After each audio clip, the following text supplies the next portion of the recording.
Yeah, but the question, Mark, is how can the port help us to fix what we have now? Well, that's a great question. We're going to the Senate and to the House to change our Enabling Act, and we're looking to see if there's any way. It's very difficult since we buy water, or since we're part of the city of Port Arthur. The question is, are we going to go in competition with the city of Port Arthur to produce water? I don't think that's a thing that we should do, but we're looking into it as if it's something in our Enabling Act that will allow us to. But, there's billions of dollars through Sempra and through Golden Pass. We need to be thinking in terms of how these projects can help with this issue as well. Well, Mark, that's where I'm going. And I've talked with this, I mentioned it to the city manager about going to industry and stuff, okay, especially the ones that we provide water to. But that's something that we'll do. Let me tell you one other thing that you may not be thinking about. If One Oak comes in, that's another industrial facility that's going to need water. I'm aware of another LNG facility south of my property, as well as another potential plant that's going to need water. Sabine Pass is a gold mine from a standpoint of industrial development, but they need water. Mark. Yes, sir. I stated I've talked with the manager, and that's one of the things that I feel strongly about is going to these different businesses and being able to lay it out on what we need and how we going and how they can help us. All these people that you're talking about, that's what I'm talking about.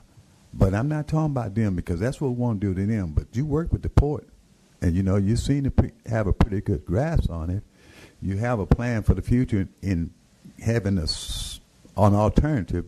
But I'm saying right now, what we're talking about going to all of the people and talking about, that's what I'm asking you right now. My Enabling Act does not allow me to go in competition with a municipality to produce water or sewer. No, I'm not talking about producing it. I'm talking about helping us. There's no way you all could do that? Oh, sir, I will be glad to help in whatever way because I need water. I need water for development of multifamily. I've got a gentleman here that's ready to invest. Mr. Pena is ready to invest, put in restaurants and other things and hotel, but we can't do that because there's not water. May I say this? Yes, sir. Before you speak, city manager, if you will. City manager and I talked about something about 6 months ago. It hasn't come to fruition. It's on the board. I have about another 4 months. I'm going to try to work on it.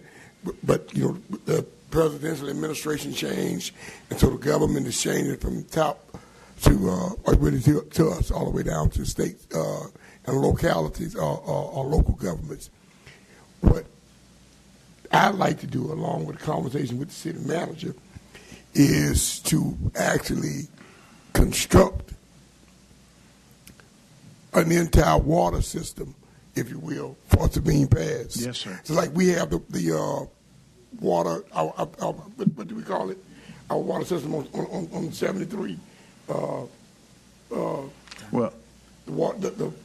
the entire water treatment plant. Excuse me, I was lost for that. I'm not mechanical. Okay, water treatment plant. We want to do that because of the potential of growth that Sabine Pass has in the future. Right. In the future of Port Arthur, and with all of these different items, possibilities, the possibility of having water for industry as well as for private citizens and consumers and businesses that are there. I think that's a grand idea, and I think that's something that we ought to look into.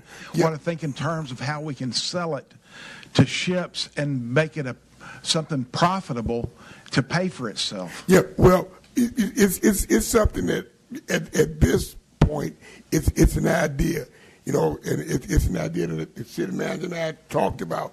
However, we haven't I think this is my first time even speaking on it openly, or where it would even be on record for anything.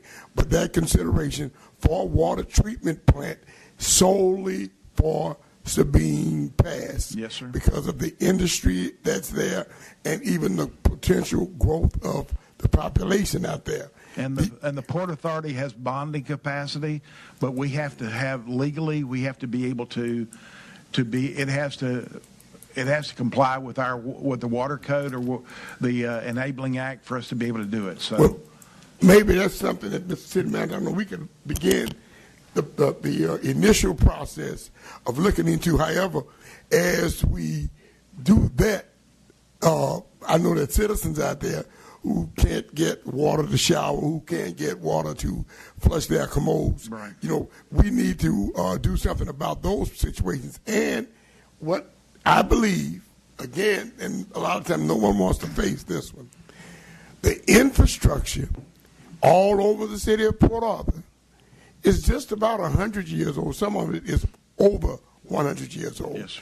Most of it is from 70 to 80 years.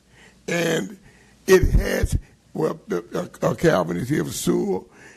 We have to do total sewer replacement. I'm talking about total sewer replacement. We have to do we're at a point to where for fresh water, there are a lot of areas that have gotten new fresh water infrastructure in the last 10 years. But overall, all over the entire city of Port Arthur, these are things that need to happen. That is why it is so important to have this discussion that we've been having for about an hour and a half now. But the reason is until we raise the funds, and the funds are going to have to be brought in through a rate increase, okay, for all who use the water. Yes. So that's citizens, businesses, whomever. And everybody is going to have to contribute. And I would agree, because I voted for the 7% or whatever it was, 7.2, whatever it was, because that would give us what we need futuristically in Port Arthur to just begin to address. If you look at this report, almost $1.2 billion by 2030, I believe it is going to be needed. And if we continue to wait, if we don't put someone under contract on this now, if we begin to do the contracts, I guess, turning in 28, these prices will have gone up. Mayor, there's one other item that we had a leak at the port and brought in some people. And again, I cannot confirm this, but this is what I was told, was that there's water coming from the West Port Arthur Road area to Sabine Pass. And I was told, and again, I just want to make you aware, because it needs to be looked into and verified whether it's true or not, that there was water lines that were lined with asbestos. And that's a concern. There have been citizens who've talked about speaking to plaintiff attorneys to look into this.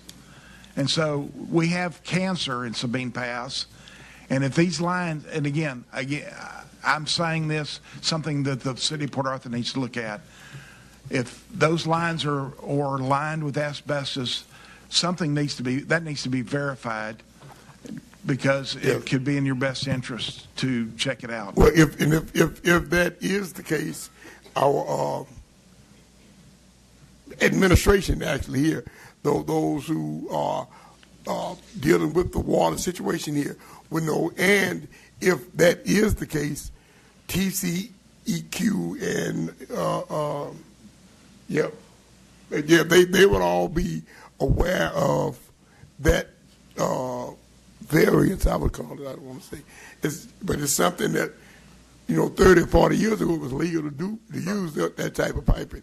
But again, there have been programs, I know since I've been mayor and before I was mayor, to change all of those infrastructure deficiencies. Right. Yeah. So we have to work on, and that is why for this, because it's the page I was looking for. There's $1,183,000,000. So it's just like $1.2 billion of estimated costs to do what's needed. And I wish we would all take a good look at the big picture. Remove politics from this. Remove our personal idiosyncrasies from this. And just do what's right. City manager. I almost forgot my train of thought. Mayor,